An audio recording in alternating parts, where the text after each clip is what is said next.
just do that, change them both together. This failed at some point and blew this one.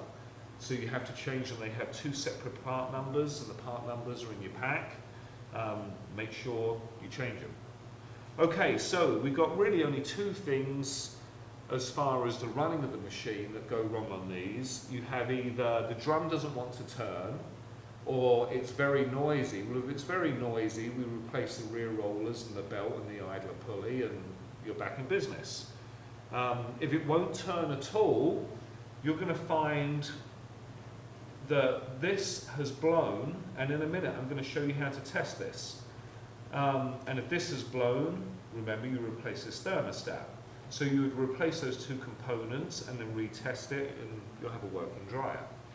If there's no heat, you're going to find that either this thermal fuse has blown, or the heating element itself has actually burnt out. Now the heating elements burn out if the venting was bad in the previous home that this machine was running in. This, in theory, is meant to fail before the heating element goes. That's its purpose, but that's not always what happens. So if there's no heat, what you're generally going to find is either this isn't running or this isn't running. The other thing to remember as well, one of these is the motor circuit, one of these is the heater circuit.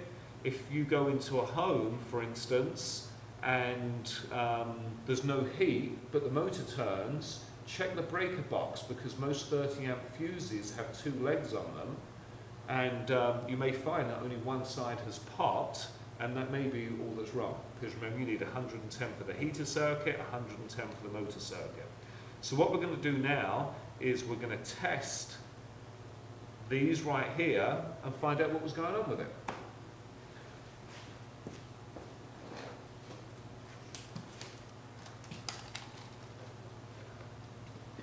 Alright, what we got here is an inexpensive meter. You can actually buy one with a dial or a digital one. You can buy them with a dial for about 10 bucks, so they're not expensive at all. This one has a little beeper on it, and it just tells me if we have a completed circuit. When I touch these together, it beeps at me, so I don't have to look at the reading on there. All I want to know is if electricity can flow between this point and this point. So let's pop off one of these terminals right here. All I want to know is this good? And will electricity flow around this wire and back to complete the heater circuit? Let's have a look. It's good. Okay. That's all we need to know with that. Now let's check the motor circuit.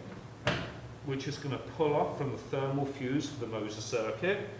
Again, can electricity go down this wire, through the fuse and back out again? Let's find out.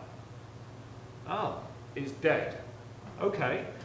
So this machine, we know that the motor circuit has failed right here. So in this case, all we're going to do is change this thermal fuse right here, change this thermostat, and just so you know, you can't mess the wiring up on this thermostat, because the ones going to the heat halo are a smaller terminal. They're a 1.75 millimeter terminal, and this terminal is a 2.5 millimeter terminal. So you can't cross them out, so you don't have to worry about that.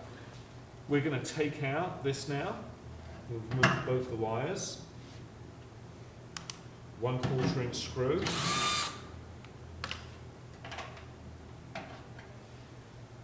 And here is the thermal fuse for the motor circuit.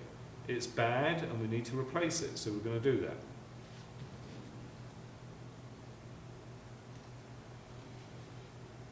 Goes in the same way it came out. There's a little lip right here.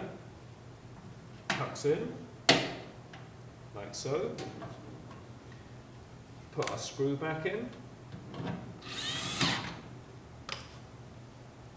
Pop the wires back on. And that's complete.